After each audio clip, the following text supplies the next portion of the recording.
Welcome to the Eclectic Gamers Podcast. Today is Sunday, November 12th. This is episode 206. I'm Tony. I'm Dennis.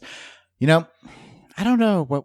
We've actually got some listener feedback sort of things, emails that we're going to be covering today. So that's going to be some fun, which is good because I don't have a lot for you in pinball, but some of those discussions are pinball oriented. Well, that's good.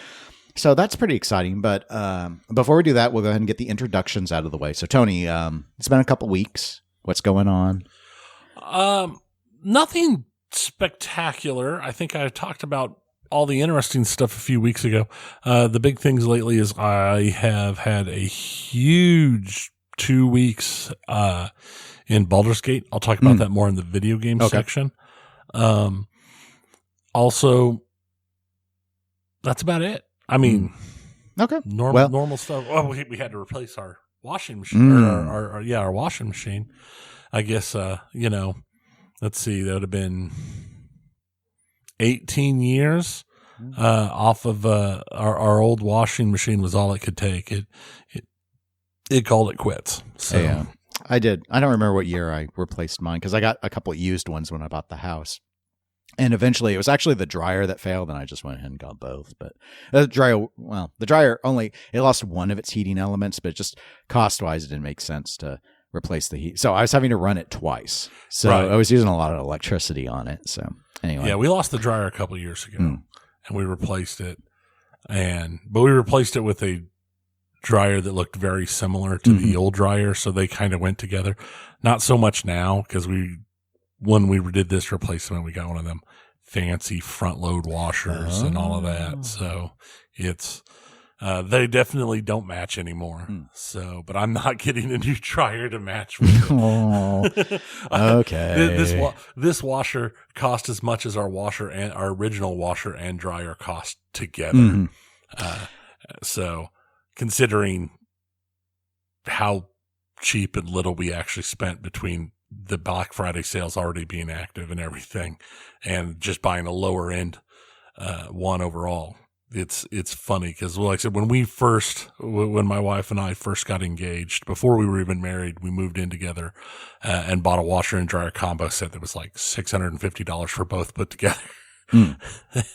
Yeah, I don't remember what I bought the used models. They were barely used. The person I just remember she was like, I only use Whirlpool or something. And she had these Kenmores. And so I was just like, okay. I didn't know that was like a thing. Like I've heard of brand loyalty. I didn't know it extended to laundry equipment, but apparently it did. That's crazy. To me, it was very odd, but whatever. I have continued at Starfield. Don't really have anything new to report. I've been doing a lot of side mission stuff, like for one of the companies, it's gotten me into a pattern of being able to figure out how better to travel and stuff in the game and save time. So that's been nice. So it's been going pretty well. Yeah. So that's all. I guess that is for intros. So as I noted, we do have a few things in pinball. So we'll go ahead and start with that as we often always do. And so Stern. Not a whole lot of news that's, I think, particularly interesting. They have just recently been completing builds of Deadpool. They seem to do that once a year. So they've been turning out some pros and premiums in Foo Fighter Pros. I think over this last week, though, has been the focus on doing that new Elvira Blood Red Kiss Special Edition, the one that's mostly black and white art. Right. So that's what they've been working on. Also, though, I did think it would be worth noting because we kind of discussed about how Stern was letting them sell like the old Led Zeppelins and Rushes and stuff that distributors are allowed to sell under. There's no floor anymore. They got rid of the floor. That actually is beyond that now. It also applies to all the home edition games. Oh, good. I've got $200. Well, you might find a distro that those are a bit smaller. So I don't know. Depending on how desperate they are to clear space, perhaps you could have a very Merry Christmas with a Star Wars Comic Home Edition. I don't know. Anything's possible. I don't really know where I would put it. Yeah, well, it's small. You just slide it like under a kid's bed or something. I don't know. I mean, just like a toy for babies, right? So you can do whatever you want with it. It's probably small enough I could just slide it under Campus Queen. It'll be okay. That would be awesome. Like a little drawer, like we can play Campus Queen, or look, look, Jurassic Park home. There's Jurassic Park hiding underneath. Little raptors popping out. So, another thing I thought we talk a little bit about, this has been covered elsewhere, so I'm not resuscitating Rumor Corner for it. But Dutch Pinball, them, the makers of The Big Lebowski. Me and Zach talked about this on the pinball show last week. So but I wanted to get your thoughts on this because supposedly the rumor is they have Back to the Future. Yeah. All right. Now let me, I don't remember because my mind just blends now. I don't remember we covered this on the pinball show, but purportedly, Tony, I heard another rumor that like Stern really did look at getting Back to the Future. Maybe I should have rumor carded. I'm not going to do it. I'm not putting the song. You're not getting the song, guys. You're getting this now. Here's the thing. Supposedly, I think it was Stern, but supposedly another company passed on this because it was not feasible to get the rights to Christopher Lloyd, Michael J. Fox, or DeLorean. So I would like you to tell me, what do you, let's just run with that. Let's assume that Dutch, you don't have any of those three. Let's assume Dutch has Back to the Future. I'm air quoting. Okay. But they don't have the actor who played Doc, the actor who played Marty, or the brand that played the car. What do you tell me what your thought is about how this would be? Because remember, Data East did do Back to the Future, but they could not have Michael J. Fox. So that's why you have a potato instead of him. I'm a potato. On the back box. You have Doc, and then you have a potato. A potato face for Marty. Let's get serious for a moment. Okay. Here's how you do that. How? First, you open up by doing it as a continuation off of the third movie. You don't follow Doc. You follow Jules and Vern on their adventures as teenagers in their time-traveling train. That's how you do Back to the Future without the DeLorean, without Doc Brown, and without Marty. Okay. Sales-wise, how do you think this grand, brilliant scheme works for Dutch Pinball? This is pinball.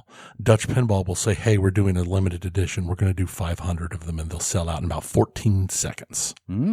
How much do you think they'll sell them for? $12,000 a pop, minimum. Okay. Interesting. I hadn't really considered, any of that. I think it's the obvious way to go if you don't have the rights to anything. I mean... But here's the problem. I want to say, in my opinion, you're wrong.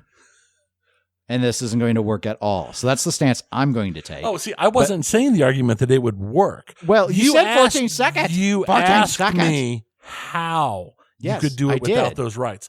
I was telling you, how you do it without having any of those rights. But here's the important thing to remember. What? When it comes to Back to the Future, the DeLorean really ties the whole movie together. Right. It shows up at TPF every year. Yes. Just sitting there being DeLorean-y. Yes.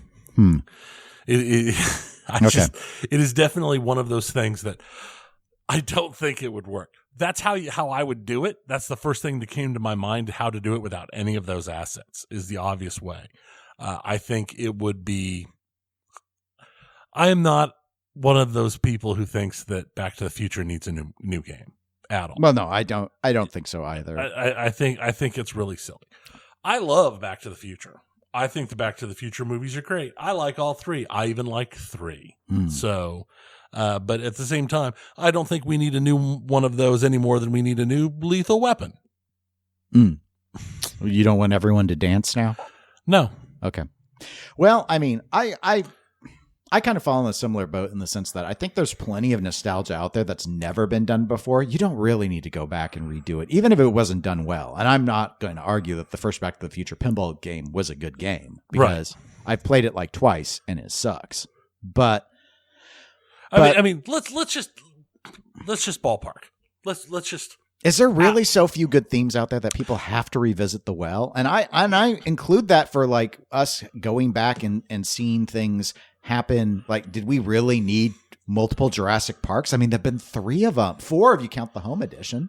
Right. I mean, it's getting a little silly. It is getting silly. And if you think about it, there are a lot, even if you want to stay in the 80s, there are a lot of 80s movies that could trigger nostalgia that would completely and utterly be looking good for a pinball machine before going back to the well for another Back to the Future. I mean, Die Hard. Die Hard. I was actually thinking of one that was kind of played with before the whole thing blew up once upon a time in the past. Predator is an obvious one. That's true. Another one that got played with as a prototype, but never got made, though this might be early 90s, Total Recall. Total Recall. Very good. I mean, depending upon how you look into it and like it. I mean, I think Running Man would be an excellent one. Notice we're really leaning into the Schwarzenegger. We are. Schwarzenverse. We could do just a Schwarzenegger pen, period. We could have the Commando on there. You could Commando? Yeah, I mean, Commando doesn't need a pinball machine. I can't even say it with a straight face. I saw the extended edition. There's an extended cut. Is there an extended edition cut? It's him with the woman he initially kidnaps from the airport, and it's just them having dialogue.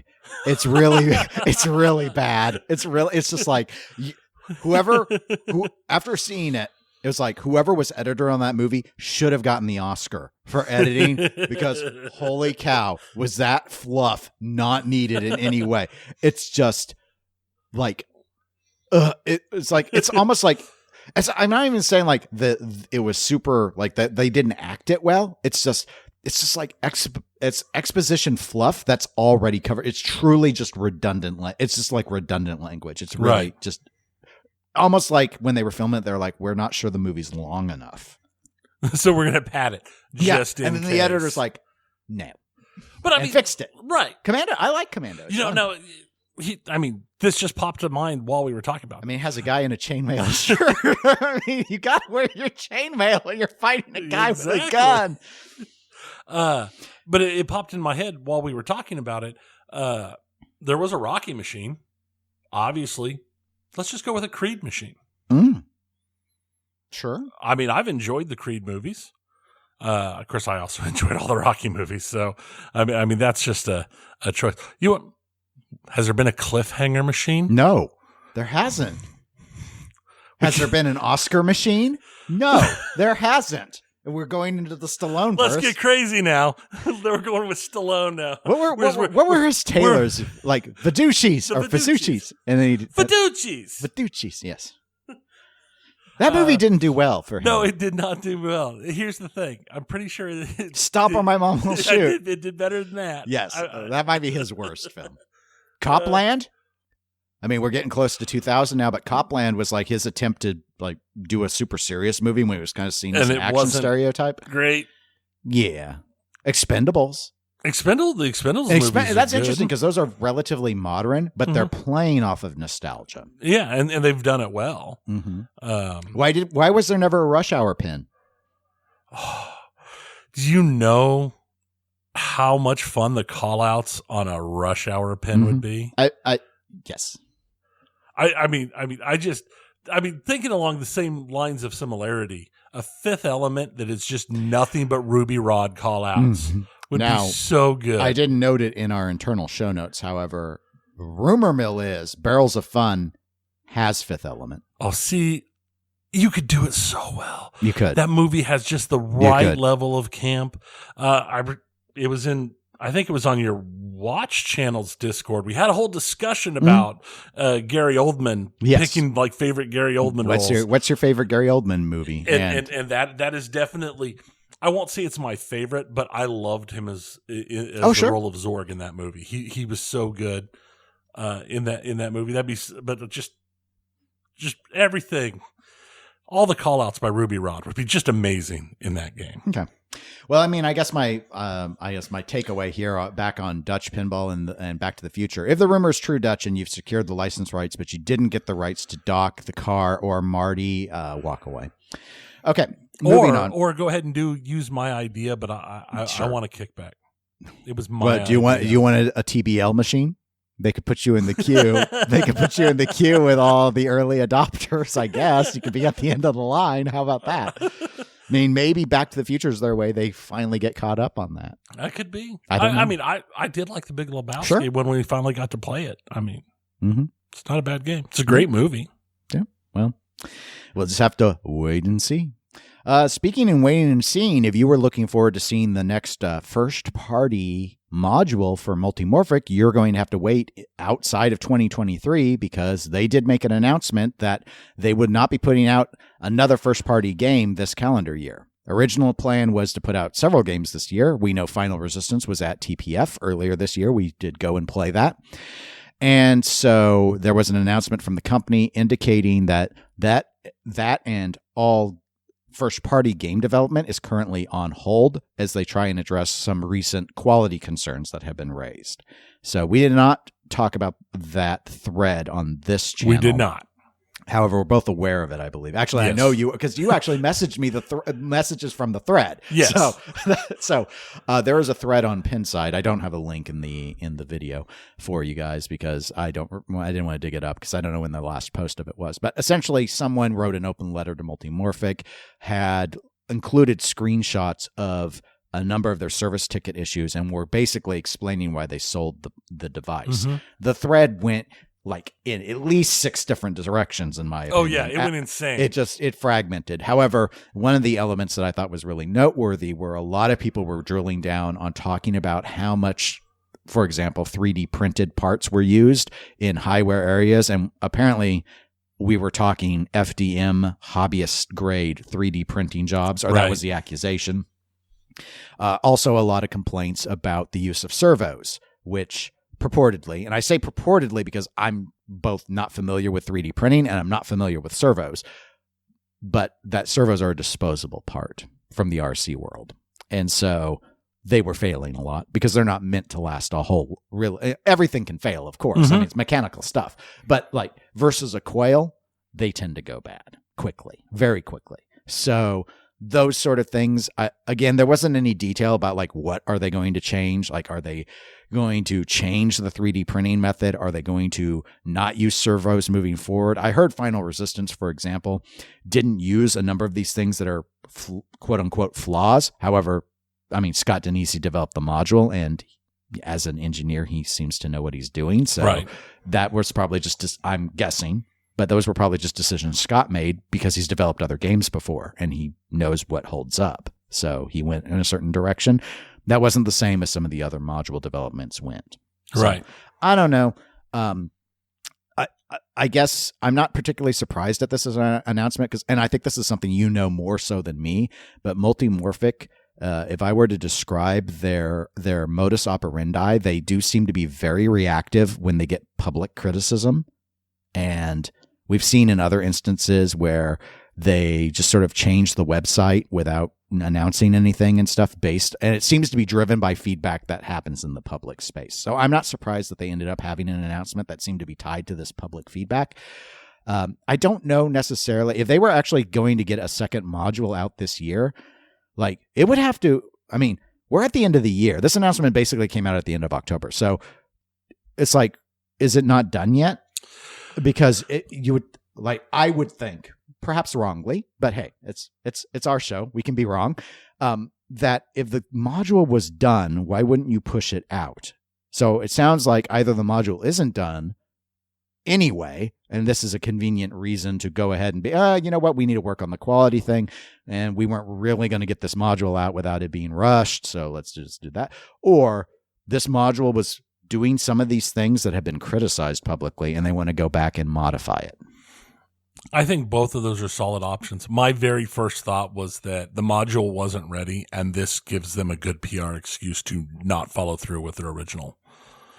With their original, we'll have another one out. And I know, as I recall, you and I both thought that when they last year announced their 2023 release plans, it seemed very aggressive. It was extremely very aggressive in terms of the amount of product. And of course, that's not even counting the third-party stuff that's continued to come out. So anyway, I'm sure they'll have more announcements as they move forward. I don't expect them to go anywhere or anything. It's just one of those things that got some attention lately. Yeah, the open letter concept, not this specific open letter, just the open letter concept is one of those things that I feel like has become much less common than it used to be.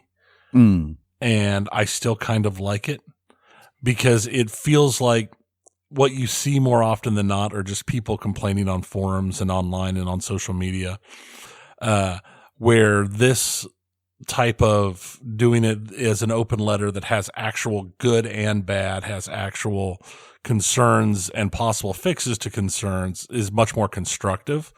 And I feel like it's the type of thing that you can do when you know your actual feedback's not being listened to, that makes it public. That's not just Joe Bob 420 in the forum says it's a bad machine type thing. I don't know that it's something that we'll see more of or not, but I thought it was an interesting, that whole thread was just, that whole thread was just one of those things that is the reason I don't spend a lot of time on Pinside, but there was a lot of interesting information in it. Yeah, I'm good with open letters if, as you noted, like they've gone through and you haven't gotten the appropriate resolution privately. And I liked that the original poster did include their ticket. They screenshotted their service ticket history. They clearly tried to work within the system for quite a long time to get things satisfactory, and it just didn't get to their level that they expected. I don't like when people jump right to public criticism, because I think that's about posturing rather than, and some of that is driven by, yes, the fact that we do shows, we do podcasts. I have a YouTube channel, I do a couple podcasts, and there's something like, there's quite bluntly, like if I go and I see someone and all they do is criticize the show on Pinside, it's, as far as I'm concerned, it's karma farming. It's posturing. I don't respect the criticism because they're doing it in public for a reason. If they really cared, they'd have reached out privately first. That's my opinion. Yeah. And so in this instance, I felt that was adequately, I should say, documented as far as I was concerned. And so I felt that it made sense to go ahead at this stage because they weren't getting the redress that they were hoping for. Now, whether they're right or wrong in terms of like, were they being too demanding? That's something, of course, the company gets to decide as well as the rest of the public viewing it. But, it's interesting also to see how a company reacts in those sort of situations. Like I know someone who is on one of the, I guess, Discord channels that is about this company and noted that there was someone posted asking for people to go to that thread and say positive experiences. That is not, in my opinion, the appropriate solution to an open letter. Is a bad look if that gets out. That you are begging for someone to screen grab that and share it and humiliate your company as trying to foster false reviews, essentially. And it doesn't help that, and as we've talked probably more privately than we do on air, because honestly, we don't want the blowback, but there's a reputation, whether it's completely accurate or not, that fans of this company are aggressive about trying to quote unquote take out those that criticize them.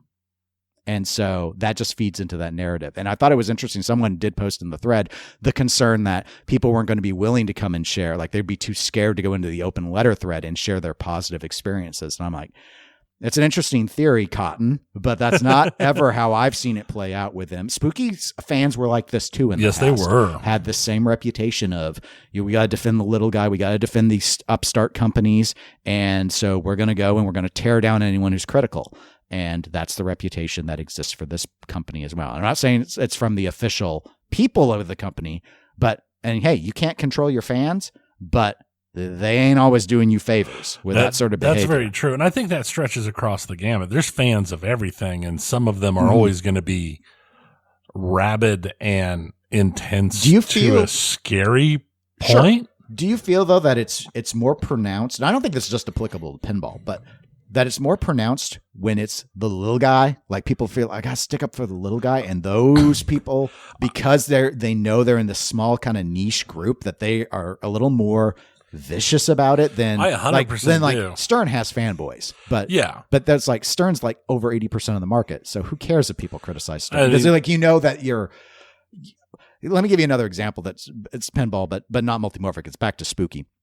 I remember Joel Engelberth, one of the hosts of Triple Drain, YouTube channel, all that, and very, very. You've met Joel. He's super chill, real friendly, and that's kind of his the persona he uses on his media creation too. He's very, very kind, would be how I would describe it.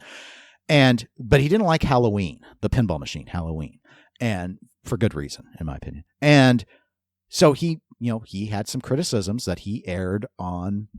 I don't remember if this was on his podcast or YouTube or what, but he aired some criticisms of it. This individual, I won't call him out, but I don't even remember who it was, but this individual went on Pinside publicly, of course, because we got a posture, and just tore into him. And they were explaining their logic, and that's why I wanted to tie this in here. Their logic was that it was extra damaging that he did this to Halloween because Spooky is such a smaller company that his own words could actually hurt the value of the game for people that then wanted to sell it. And that this was actually a disservice to everyone who had invested into Spooky's products. That's insane. And I don't think anyone is worried that every podcaster basically hated Led Zeppelin Pro because it's Stern, and Stern's going to be okay. But the idea was, well, Spooky only sells a couple thousand at most of a game. If they lose their rep on one game, maybe that's the end of Spooky. And we, as commentators, have an obligation to prop these companies up or something. I don't know. That was getting beyond what the person wrote. Right. I'm trying to read into it. I have no obligation to prop any company up. But then again, what? I know, it's amazing. What? But we've been very vocal on our criticisms with Spooky for build quality and non-fun games since the beginning. I remember early on when we first started, we would get a lot of feedback anytime we said anything bad about Spooky. And to be fair, that feedback has gone away as Spooky's problems have persisted and not gotten better. I think it's less, you're right, but I think it's less about that the problems have persisted and more that their volume counts have gone up. They're not seen as the little guy anymore. In fact, I could see that. I've heard some people argue, and I actually lean this way. I don't have any math to prove it, but especially with the lack of success we've heard about with Toy Story 4, Godfather, and probably Elton John, Spooky might be outproducing JJP at this stage. It's entirely possible. And if possible. they're not, they're definitely ahead of Chicago Gaming. Oh, for sure. So they've got to be in the top 3 at this point. That's really amazing for a company that's based out of rural Wisconsin. That is. I mean, though it also says terrible things about JJP. It gets it. Yeah. Well, that's a whole other thing. And thankfully we ain't diving into them today. So. But no, I mean, it is definitely back to the original thing. It's one of those spots that it's just, I think it's a good thing, the open letter, when used appropriately. Yeah, that's a fair argument. Well, speaking of arguments, I don't think we're going to have an argument about this because we actually on the last episode talked about how Princess Bride was going to be a really good idea as a license. I was arguing that it would have been an even better pick than Labyrinth for Barrels of Fun to open with. A little bit after that episode came out, we got an email to eclecticgamerspodcast@gmail.com claiming that the Princess Bride is happening. The email basically just said, like, quote, "It's happening," and then included the link to www.theprincessbridepinball.com. I did go to the site. There's basically nothing there. It's so nothing there that I cannot tell if this is like a troll joke thing, which normally I like when Barrels of Fun was doing all their teasing stuff with Mystery Pinball Company, we didn't talk about it on air. In fact, I don't even think I told you about the emails because I would just delete them because I'm not here to be a part of your market. Like if you want me to be a tool in your marketing, you have to manipulate me better than that. So, I mean, you got to put in some real effort. This ain't a guessing game thing. That will work on a forum. It does not work in this format. So anyway, I don't know if this is true or not.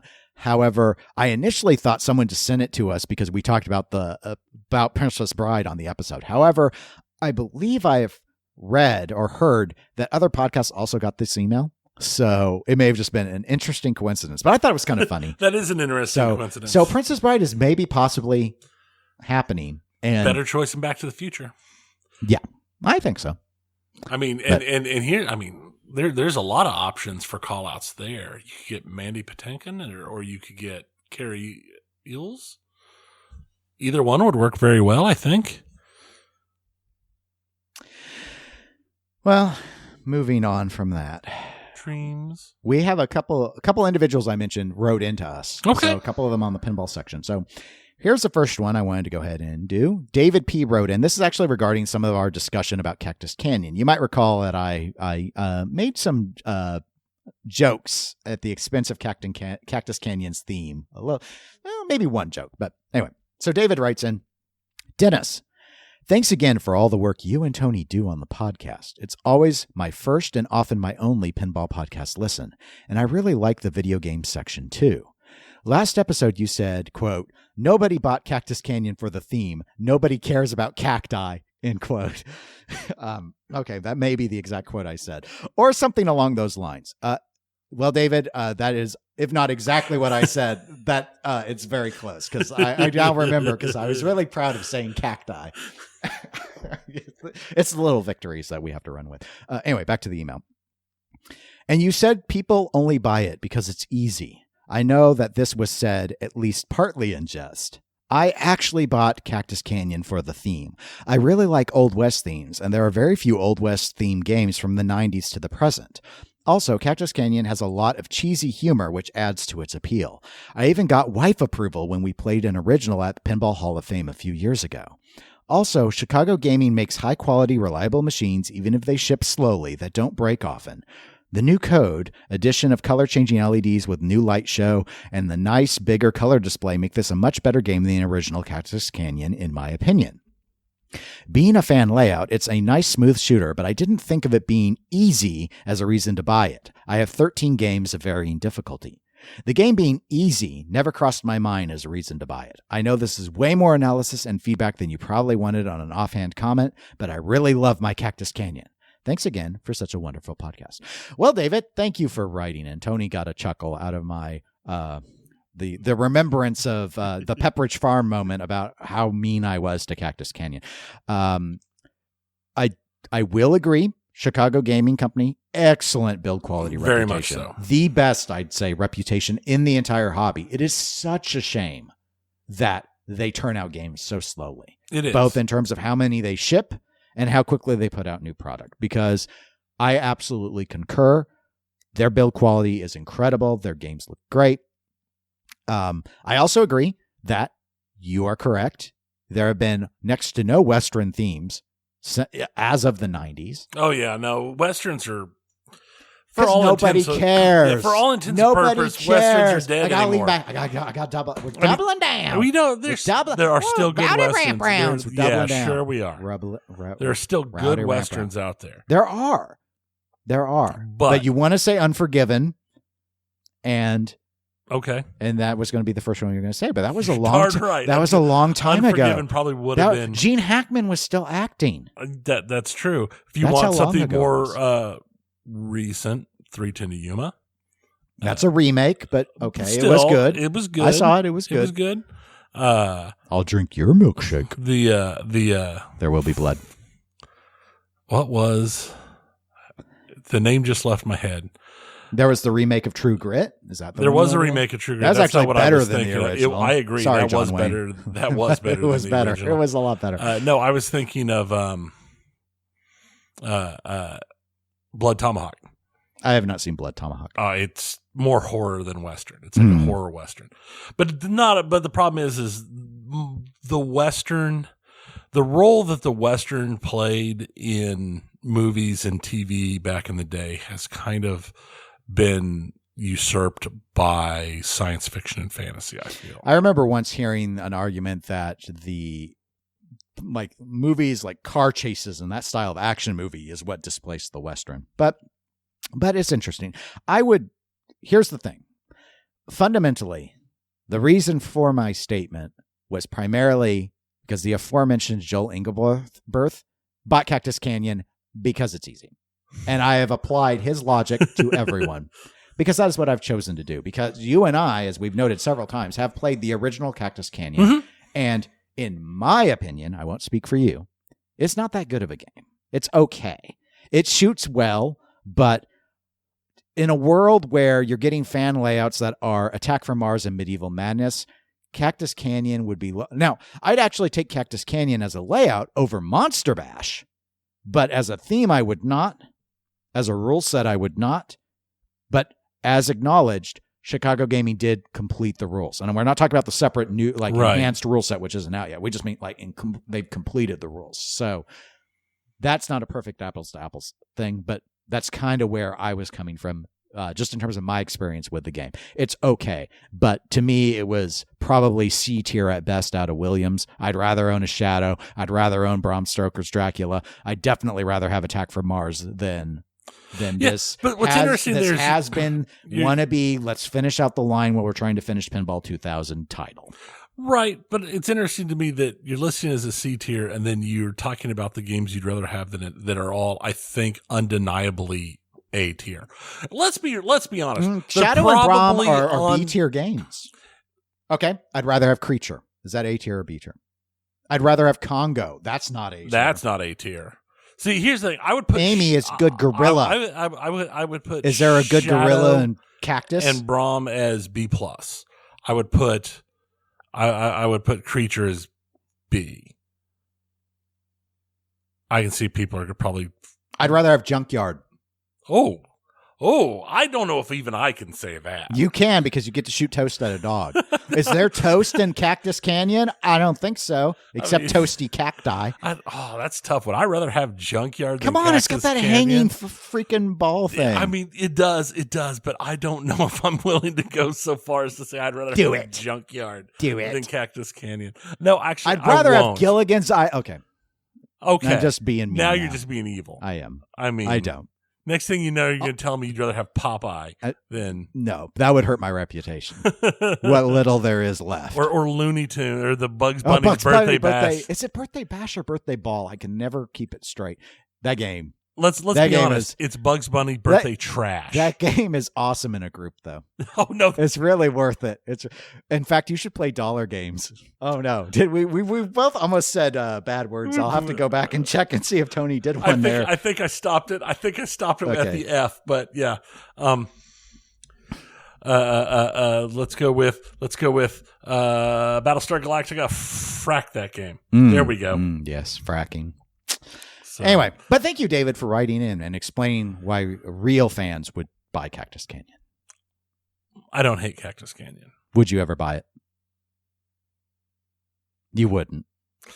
You wouldn't. I don't have enough space to have. Don't use that. I don't. If you had space, would I ever buy it? Yeah. If I had space and infinite money. Yes. Infinite money and infinite space is you could buy everything and not you'd be like, what do I care? I'm rich. Exactly. I mean, that's not any But fun. the reality is would I buy one? Probably not, because I can think of at least 15 games I would want before it, and I can't imagine myself having room for that kind of gameage. Okay. Well, let's move on. That was a fun email, so I really appreciate David writing into us with it. But we've got another interesting one. This one is more of a query. This one you're going to have to put your thinking cap on.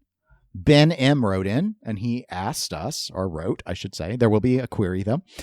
In my time in this hobby, it seems that there much Williams Bally worship, both promoted by podcasters and YouTubers, and it's a disservice to the population at large. Very bold statement from Ben coming out of the gate. Let's continue. Here's what I mean. New people into this hobby look to you people for guidance, and much of what you present is going to largely influence what people expect out of this hobby. If a podcaster or YouTuber simply uses Williams as their defining metric as what constitutes the gold standard in experience and only promote based off of what you use, then it renders the other opportunities to see other manufacturers as something else and not getting much exposure. It's prevalent in our collections and familial experiences if our dads only showed us Williams that others, like Gottlieb, Zachariah, I think that's what he means by ZZZ, are not, but that's what he wrote, so FYI, are not in our experiences, and it severely limits our ability to grasp the hobby in its entirety. Consider this, F-15 versus Goldwing. If you compare the two, the layout with Goldwings, there's more to do than F-15, but F-15 ranks higher than Goldwing. Okay, so I've taken this as a question. The question is, why do we who create content in this hobby use Williams, Bally Williams, WMS, we'll just say, use WMS as the gold standard. Kick us off, Tony. What are your thoughts on that? Because I think it's a fair criticism to bring up because it's true. It's definitely WMS when we're talking like 90s and before, not counting the EM era. So basically electronic pinball as of by the early 80s up through 1999. It's WMS that we're talking about, or Bally and Williams as separate entities until they merged. But okay. I think this is tough for me because I can definitely see where this is a valid criticism. But at the same time, I can tell you right off the top of my head that I probably could not name the company that produced several of my favorite games because I've just never paid attention to it.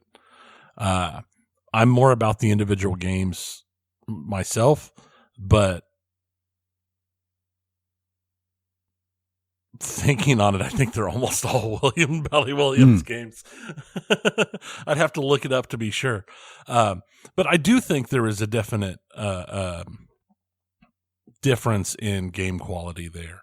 I have played Gold Wings. Gold Wings it's not a bad game. I don't dislike Gold Wings, but it's definitely not one of the highest level games out there. Right. That I think he was comparing it to. He wrote F-15. I think he was comparing it to F-14. Yeah, Cap. which makes sense to me.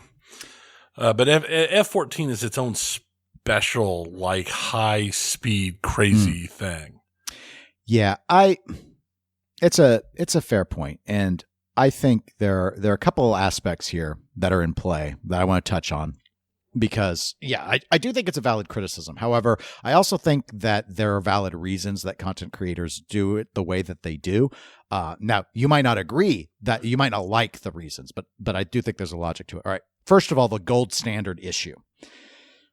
The reason why Bally Williams is held up as the gold standard is because it was the gold standard. You need, and I don't mean it in like a snarky way. I mean it in a, please try and understand if you're not, and it's been a long time since I've looked into this, but when pinball was happening in the 90s in particular, Bally Williams, WMS, was like 70+% of the market. It was the gold standard. It was what the operators were buying. So that's just the history of it. Data East, later on as Sega Pinball, and Premier, operating the Gottlieb brand, were significantly smaller companies. Data East became the number 2 U.S. seller of games around, I think, 1990 or so. Really when they started to lean more into licenses. And Gottlieb moved into number 3. And then other brands like Zaccaria and such, much, much smaller. Now, that was often because they were targeting a much smaller market, like Italy, for example, and such. And while Europe was a big buyer of games, it wasn't the only buyer of games out there. But we're going too far in the history. So that's part of the issue with it being the gold standard, is that it just was so much of the market that it was the standard. That leans into part of the reason why you find a lot of YouTubers, podcasters, other content creators doing this as been described it as a disservice. Understand a lot of these individuals, despite the fact that they are content creators. I'm going to tell you something. You might not, folks listening, you might not know this. You might not have thought about it, in fact. And why would you necessarily? A lot of these people don't actually know these other games. They've never played them. And you might lament that. You might wish that people who are creating content would go out of their way to play as many different games as possible. There's no true barrier to becoming a content creator. And so there's just a lot of times where they wouldn't have experienced this. In fact, and it might not, in fact, I would argue in most cases, it wouldn't be deliberate. Think about if you were someone who played pinball in the heyday, in the 80s, in the 90s, going to arcades, it is quite plausible that you would have only readily encountered WMS games.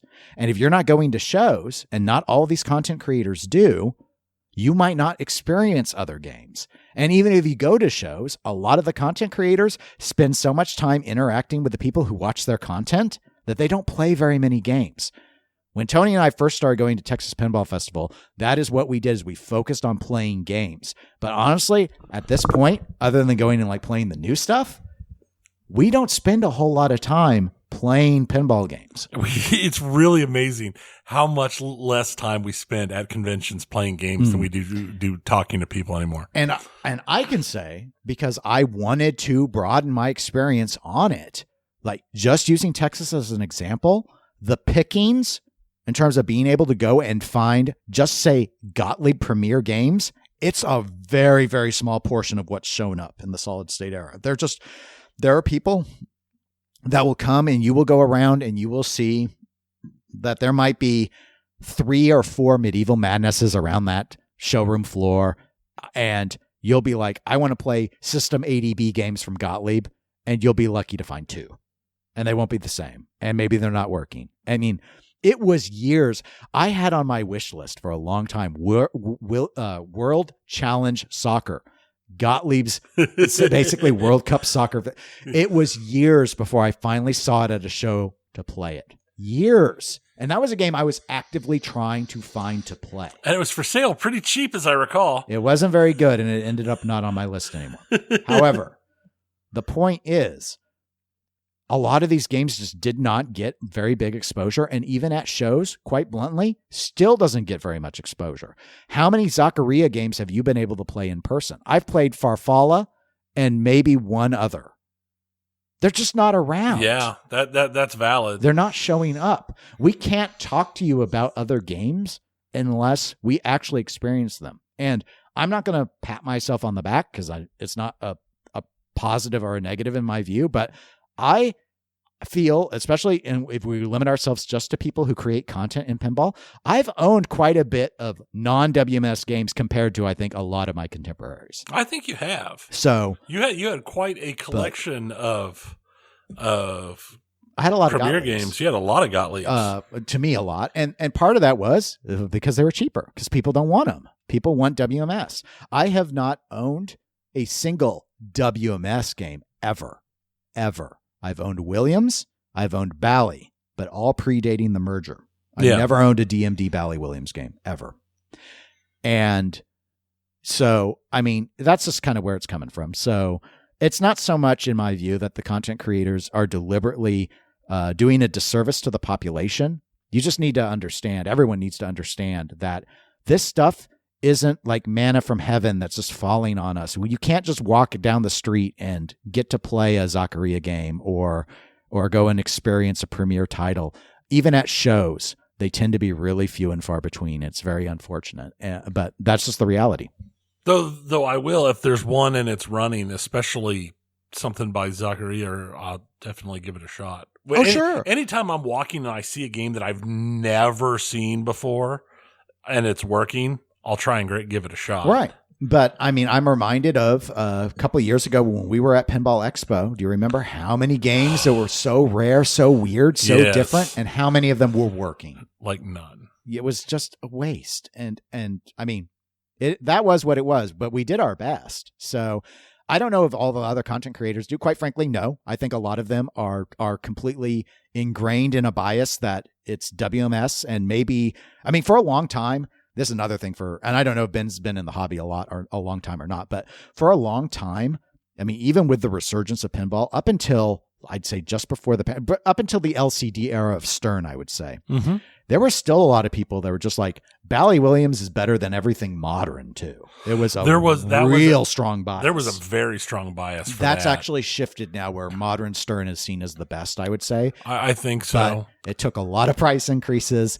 and a lot of changes in terms of just depth of code is how they've gotten there. And I honestly think there's a lot of people newer to the hobby who did not grow up with that, with the Bally Williams. Yes, that's part of it. We're starting to get the people who are growing up from Stern being the primary, being the big dog. They're the ones, and most of what they've had access to are newer games. Because, I mean, I know for a fact I've talked to a couple people who've had very limited access to anything call it mid-90s, and don't even, a lot of them haven't even played games that I would consider a common core pinball machine, just because it's from the early 90s or even the 80s, let alone something older. Case in point, like Knight Rider's late 70s. And that's one of those games that there's nothing super special, but I've seen it at a lot of shows and I've played it a bunch. But it came up in a conversation once, and somebody thought they made a game for the Knight Rider TV show. It's like, no, it's not that at all. But I've talked to plenty of people that all of their experience is just with modern machines. And I think you're right. I think we're going to see that more and more. And the bias on the Bally Williams is disappearing, which also means the whole Gottlieb Premier Zachary, they're going to become things of myth and legend, things that people have heard about maybe, but not ever actually played, except for maybe some of the absolute biggest name special things. Yeah. They're just not common. And that's for a variety of reasons. But anyway, Ben, I hope you thought the discussion was interesting. I thought it was an interesting topic. I do think it's an interesting topic because I think it's a bias that is very, very real. Okay. Video games. We did get a review for one of the free Steam codes, so I will go ahead and read that, and then we will move on to what you've put together. So this is what Michael wrote about the game that he got. This code ended up being for Call of Cthulhu: Dark Corners of the Earth. Released in 2006, this game is a first-person survival horror game. Graphics quality is about standard for the time. It is set in the 1920s. You play a detective with mental health problems, paranoia, delusions, hallucinations, that investigates a secluded town looking for a missing person. Everyone in the town seems evil and insane. The mood is dark and uneasy, and you never really know what is real or just insanity. There are cool jump scares, flashbacks, and visual effects to help set the mood. It plays like a first-person Resident Evil 1, but the game feels more linear, and the puzzles are simpler, meaning everything you need to solve any puzzle is in the same room: keys, codes, parts, tools, etc. I enjoyed the simplified play. There is no combat or weapons early on. The early game consists of mostly solving a puzzle, then moving on to the next puzzle. And then, in the next phase, bad guys, townsfolk, get introduced and you mostly run away from, and sneak past, the bad guys. Then weapons finally eventually get introduced, and you can choose to fight or sneak your way to the next puzzle. I played about 5 hours into it so far. If you want a simplified throwback first-person survival horror with a creepy feel, this game is totally passable. I just didn't like how long you have to wait so long before weapons come into play. I didn't enjoy running away from and sneaking around the bad guys for so long. Well, thank you, Michael, for doing that review. I actually played a different Call of Cthulhu game. I had to go back and check to see if it was Dark Corners of the Earth, and I didn't think it was, and it wasn't. It was a more modern one that came out on the Xbox 360, and it was just called Call of Cthulhu. But kind of a similar vibe as this was. I mean, I knew this when he started talking about this review. It sounded really familiar. I've not played it, but Matt McMuscles, who does the What Happened? I know, he just did one on Golem. Yeah, did he? Oh, yeah, I've not seen that one yet. I watched it yesterday. My place is exquisite. I must have it for $1. He did a Call of Cthulhu: Dark Corners of the Earth. What happened? Not that long ago. Oh, that's okay. why as this was going on. I haven't seen that going one. Through it, I was like, this sounds so familiar, and that's what it is. So I highly recommend if you've never watched any of the What Happened. Yeah, What Happened? They're great. They are. They're great. He has a plushie now. Does he? Yeah, he's promoting it constantly on the Golem one. Of course he does. Man, Where's our plushie? I don't. I want us to be the Crab and the Walrus's plushies. Make it happen. Check your contractors. I'll see what I can do. Okay. I don't know. Anyway, go on. I'll look into plushie development. Yes.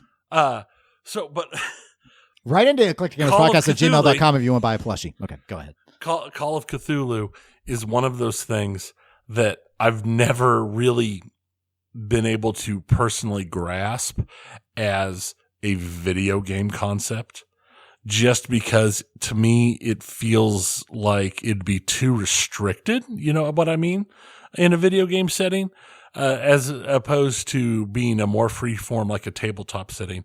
But I say that, and then games like, Neverwinter Nights and Baldur's Gate and the whole Baldur's Gate series takes the same concept, D&D concept, and works with it extremely well. So I guess it can be done, but I just don't think I've ever actually played one of the Call of Cthulhu games.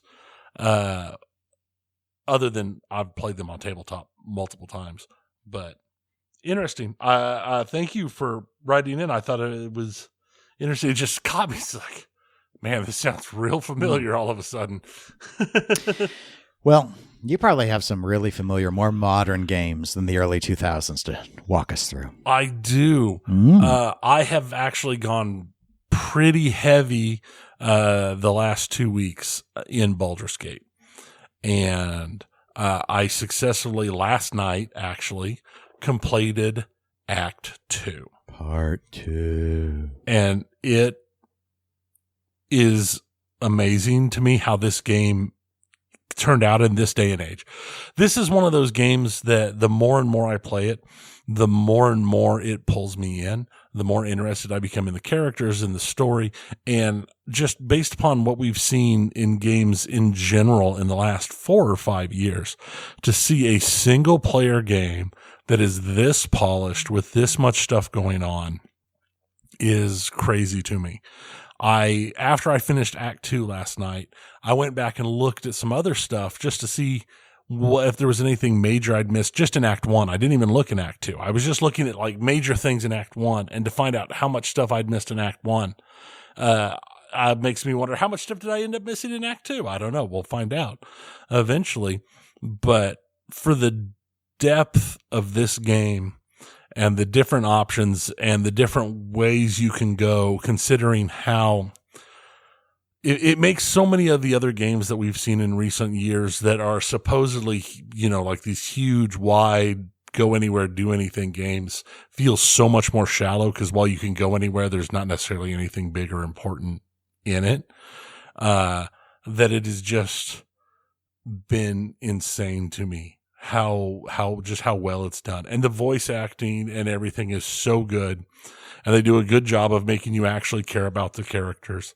And, like one of J.K. Simmons is a voice actor in it. And for example, and J.K. Simmons is just amazing in everything. And he just nailed his role so well, in this game. And I've just been really, really pleased by it. And, I've made multiple mentions before that I'm looking forward to doing another playthrough just to play things in a completely different way than the route I'm going now. And at the amount of hours, I don't know how long it's going to take, because I've seen a lot of comments that basically say Act 3 is as long as Act 1s and 2 put together. Okay. And the game has a level cap where your max levels at level 12. And from everything I've read, you should be there with about a third or about a third of the way into Act 3. You should spend most of Act 3 at level 12, typically, is how most people end up being, which has me going, well, how much is there? Because I just hit 8 not that long ago in Act 2. So how big is Act 3 going to be?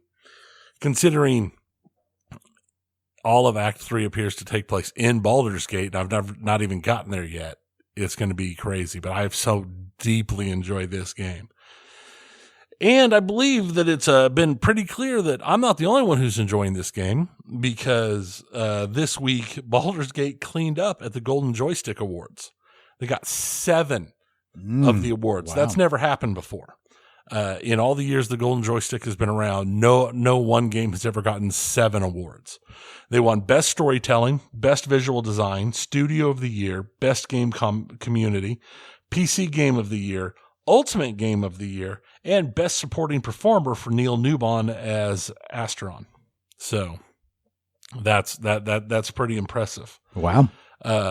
The full list of the winners is interesting as well, because it includes some things I didn't expect. The Still Playing Award goes to No Man's Sky. Somehow No Man's Sky is still out there getting stuff. I mean, considering the flop it was when it launched. Yeah. But it seems to be winning awards for Best Comeback and Best Game We're Still Playing and all that. Best Game Expansion went to Cyberpunk 2077's Phantom Liberty. Best Indie Game was Sea of Stars. Best Verizon Game. Verizon. What's the best AT&T VR game Oh, okay. is Horizon: Call of the Mountain. The best multiplayer game was Mortal Kombat 1. Really? Which, Okay. sure, okay. Best audio, Final Fantasy 16. Best game trailer, Cyberpunk 2077, Phantom Liberty. And I can understand that. That game trailer was pretty good. What a dumb category. It is the dumbest of categories. I mean, who cares? I would rather see Best Kiss, in all honesty. Just like the old Best Game Teen trailer. Choice Awards. But it was a good trailer. The Idris Elba trailer, that was pretty good. Sure. Best streaming game was Valorant. I didn't know that game was still being a thing. Apparently. Maybe not doing so well competitively, but like nothing is anymore. Yeah. So. Best gaming hardware is PSVR 2. I guess that's not really a surprise. The Breakthrough Award was for Cocoon / Geometric Interactive. So, I don't know. Critics' Choice Award, Alan Wake 2. Yeah, I need to add that to my list. Yeah. I've heard good things about it, but I've not played it yet. Best lead performer was Ben Starr for Final Fantasy 16. I believe he was the main character. Nintendo's Game of the Year was Tears of the Kingdom. What a shock. No kidding. Xbox's Game of the Year was Starfield. What a shock. Really. PlayStation's Game of the Year was Resident Evil 4. Maybe a quasi-shock. Actually, I was kind of shocked by that one. Yeah, I mean. And the most wanted game was Final Fantasy VII Rebirth. Yes. That's which is not a surprise, but also another dumb category as far Yes. as. I want it. I want this game. We need this remake. Yeah. But speaking of Mortal Kombat 1, $70 game. Yep. With a premium real world money store for cosmetics. As if that wasn't enough of a problem. They received a fairly hefty amount of fan backlash because they released a Halloween special fatality for $10 for the fatality. Well, maybe it was really good. Even like Mortal Kombat 11, the previous Mortal Kombat that had the online real money thing, you could buy characters. You could buy like all of the characters for $20. So for $10 for a single fatality, Warner Brothers took a pretty hefty bit of fan backlash from the Mortal Kombat fandom. Enough that they responded by giving anyone who had spent the $10 on the Halloween fatality the upcoming Thanksgiving and winter fatalities to go with it. Oh, okay. So now it's $10 for 3 fatalities in a game you spent $70 on. I don't know. I mean, it's Mortal Kombat, so people love it, but at the same time, that is a little steep for me, considering my feelings on that whole real money purchasing. At least it's just cosmetics and non-game breaking stuff. That's good, but definitely kind of disappointing. Just like during a recent earnings call, the Warner Brothers CEO outlined plans to transform its games from traditional console and PC releases into always-on live service games to drive engagement and monetization. Everyone wants always live now. It's like the. I'm trying to think. What was the it thing in the past that everyone just started? It's the new doing? NFT. Yeah, NFTs or whatever else. It's like, it's just always on and just constantly upgrading the game. I get why they're like, yeah, we could just have this one game. It could just keep making us money. It'd be so much easier than having to constantly make new games. Yeah, I get it. I mean, look, it worked for Rockstar. How long has Grand Theft Auto been? Its current incarnation. I never really, multiple consoles have come and gone. Who would have thought Grand Theft Auto would have been a big thing multiplayer? I never really contemplated it, but that's like lightning in a bottle, and it's Rockstar, and it didn't apply to they didn't have the same success with like Red Dead Redemption 1's multiplayer, right? So that's because it's a Western, and no one cares about cacti. That's why it didn't work. Westerns are good. It had a really good DLC with zombies, though. Red Dead 1.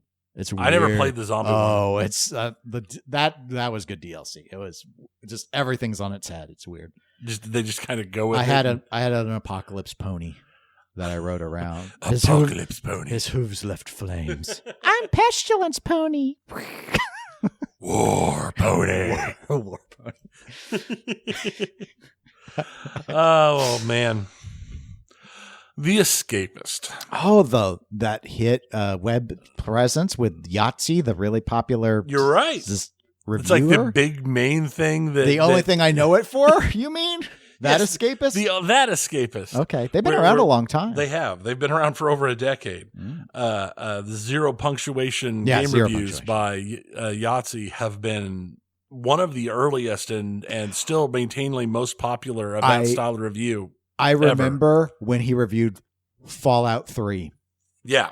I haven't watched him in years, but I just remember Fallout 3, and I remember it opened in because he's always just being really negative. It just goes, "This is pretty good," and then just play to the end thing. They had to go back and just dog it because that's what he's paid to do, right? Or was paid to do. The Escapist is owned by a larger Embracer Group. It's not Embracer Group. I just you said larger, and I'm just like Embracer Group. No, it's a larger group. It's called Gamers. With a U instead of an ERS. So speaking of stupid gamers, but it's gamers.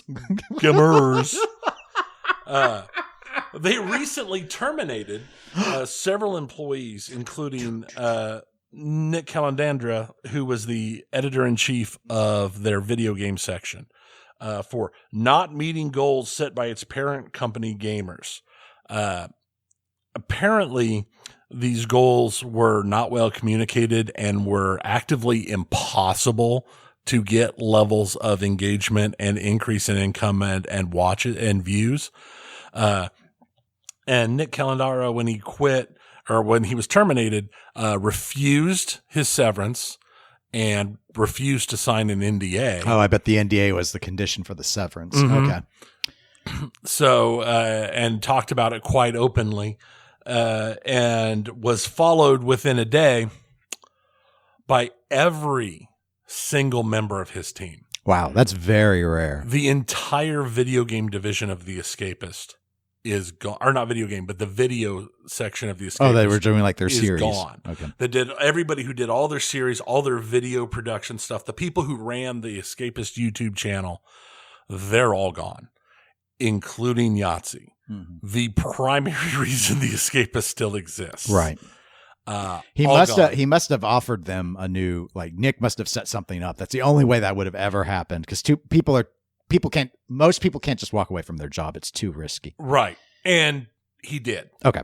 They already, like the announcement, like he was let go at the beginning of the week, literally this last week.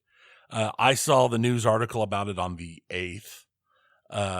And also on the 8th, they already had a video for their new group that was Nick and Yahtzee coming together, and they were the group's called Second Wind. A little on the nose, but it also makes me think of farting. It's time for my second wind. But they put out a 1 hour live stream where they answered questions and stuff. Most of what amounted to, it's like, basically, we're going to try and take as much of the stuff that we're going to do exactly what we were doing here, but everything's going to have new titles because we don't have the rights to any of the titles. And we're trying to see what we do and don't have the rights to. But most of the stories and the type of stuff they're doing, they're going to be doing the exact same type of stuff. Okay. Because like Yahtzee wrote all of his stuff. They can't, the company can't, claim his writing style. Mm-hmm. He can't use the name Zero Punctuation. He can't use he can't just continue. He might need new graphics. He might need new graphics. They actually answer that question in the live stream, and their answer was, we don't know yet if they're going to, because he's going to do a new series that it's going to have a new name and it's going to be the exact same type of spiel, written by him, voiced by him, animated, but they might have to change the animation style. They're still trying to figure it out. And this stuff's going to hit the ground eventually, but they're still trying to spin it up because this has just basically been one insane week for them. Right. Okay. So we will see. We'll see how that turns out for them. I'm interested to see how it turns out for The Escapist. Oh, I can only imagine it turns out one way. Bye-bye now. Bye-bye now. Yeah. Bye-bye now. It's gonna be bad. See you later. Except not later. I am interested to see if they attempt to continue something like Zero Punctuation and just find some new British guy to do it and try and play it off like nothing happened. With their animating crew that they don't have. Right. And their writer who they don't have. I mean, they might make a go of it, but honestly, if they were like setting up unrealistic expectations and stuff, I'm guessing that they were struggling to continue to monetize their model. Right. And it might just be time for Gamer to close it. Yeah. And if I were Gamer, I would give up at this. I'd be like, no, we lost all the talent. What if I'm not even going to say that they had a ploy with Nick. I think it was probably just C-suite people are just like, this needs to start doing these level of numbers. They were completely unrealistic. No one pushed back on them about how it happened. It couldn't happen.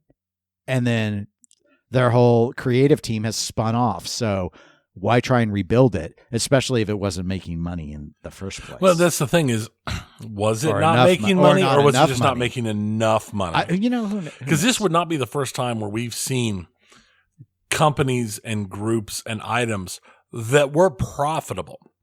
They were making money get shut down because they weren't making enough money. Even though they were paying for themselves and earning a profit, people think they should be earning more money than they are, and they don't. I mean, completely plausible.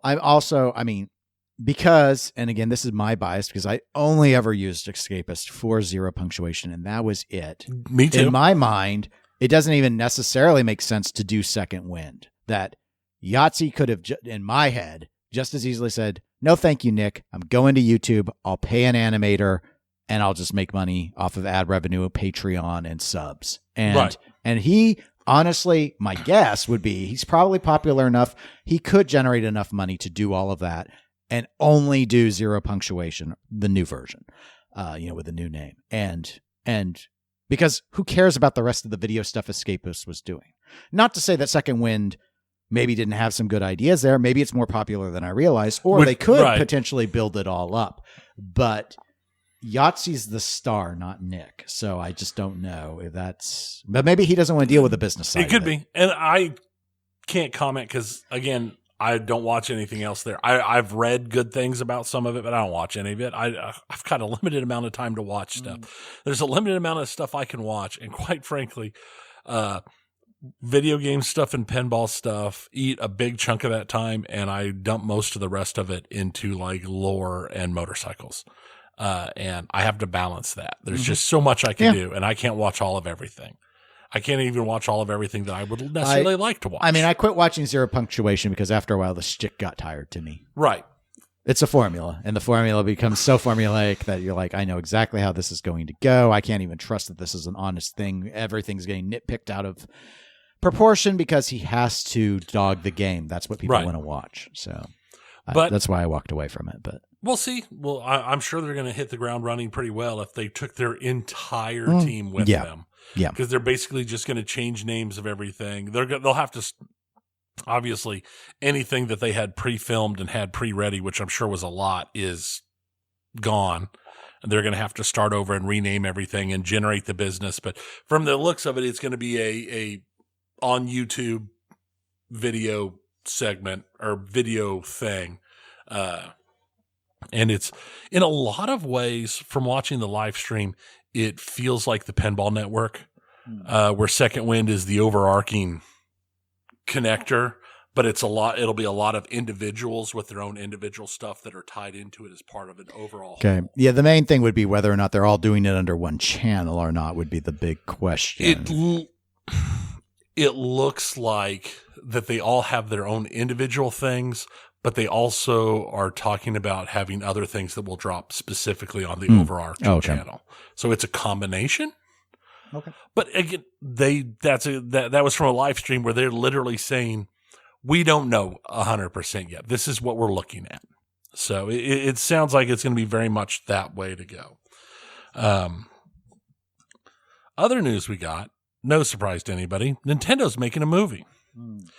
They're going to make a live-action Legend of Zelda movie. I don't know about the decision to do live action. I don't know either. I think the Super Mario animated movie did very well for them.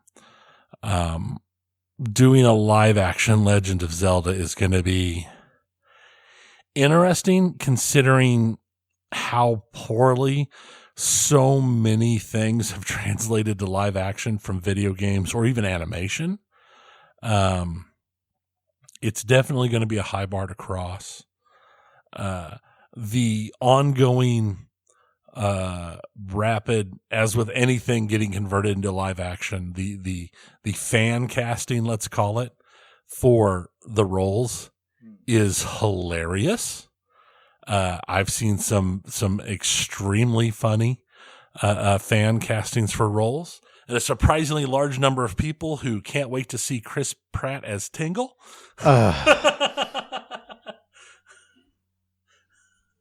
Okay.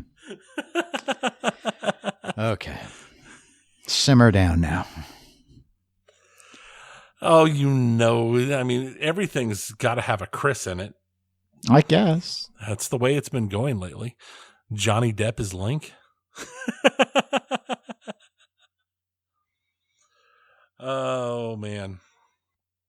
We've been talking a lot lately about Unity and their little, we're going to charge you for literally everything under the sun. And since that backlash, and they've had to back off and make those changes from that announcement, and their CEO retired due to the backlash, they are now reassessing their product portfolio and are in the process of right-sizing the company, which is going to include the fact that they are likely to be announcing layoffs before the end of Q1 next year. None of that's a surprise. No, especially if they were in such desperate needs of funds to make the announcement and change that they made earlier this year. The fact the blowback on that means that they are definitely not in a better place now than they were then. They lost a lot of business, a lot of games, and a lot of developers. Finish out with a couple little numbers here. The PS5 has hit 46.5 million sold. And for the first time since its launch, they're ready for the holiday season with a full supply of PS5s, including the slim variety, so that there should not be any shortages this Christmas season. Okay. So good luck for those of you who still hunting a PS5 at this point. Should be pretty easy now. That said, Nintendo Switch sales have passed 132 million. And there are still no official comments on plans for a follow-up device, even though there are rumors that have been denied of a new system coming out in 24. Yeah. Yeah, they like to play it close to the vest. I'm sure we'll hear something next year, even if it doesn't come out next year. But that would be my guess as well. I don't want to necessarily say it's getting a little long in the tooth, but it kind of is. It is, especially for starting out so much farther below the right, and that's more the threshold. It's just not. It was not a cutting edge in terms of hardware specs at the time, so they could do a lot more for the same amount of money at this stage. So that's why I just think they'll feel pressure to do it, especially if the new version can play the old games. Then it's just another. I think they'd be crazy not to do that. It's another great cash cow for them to. Yeah, it would be. Because the rumor has always been Nintendo, unlike we've heard with Sony and Microsoft in the past, that sometimes they've sold consoles as loss leaders to try and make money on the license fees they get from the games, for example. But I'd always heard Nintendo always makes money on their consoles. That's part of their model. They need to make the money on the consoles. And so the expectation would be launching a new console makes sense for them because the actual sale of the hardware is highly profitable to the company. Right. And I think that's likely to happen. I know we've seen what a handheld system similar to the Switch can do, what with the Steam Deck and how well that has done for Steam. So I wouldn't surprise me to see in the next couple of years a more powerful version come out, though I don't necessarily know that it would be Steam Deck levels of powerful. as that's a lot higher than the kind of price point Nintendo seems willing to put systems out for. So, and I completely forgot to include it in my notes, but BlizzCon happened. Oh yeah, that's right. And it was BlizzCon. I didn't hear anything about any new announcements other than it seems to be interesting that they are taking the World of Warcraft Classic servers, and they seem to be using them as a trial for interesting things. We've talked about in the past about they did that hardcore servers. Right. Now they're also doing a series of servers that will utilize like extreme changes to balance and to builds up to the point of even allowing you to build like tank priests and major changes in playstyle within the realms of World of Warcraft. Okay. So interesting idea. I think it's an interesting idea, especially because it feels like they are hunting to maintain the financial viability of World of Warcraft. Sure. I mean, it's one of those games as service, one of the oldest at this point. Yeah. Very long running, successful cash cow. So I understand them needing to, I'll never go back. I can't invest that level of time again. So yeah, I don't want to go back into, I don't want to go back into an MMO. Not because I wouldn't like it. I'm worried that I would. No, I understand that concern completely.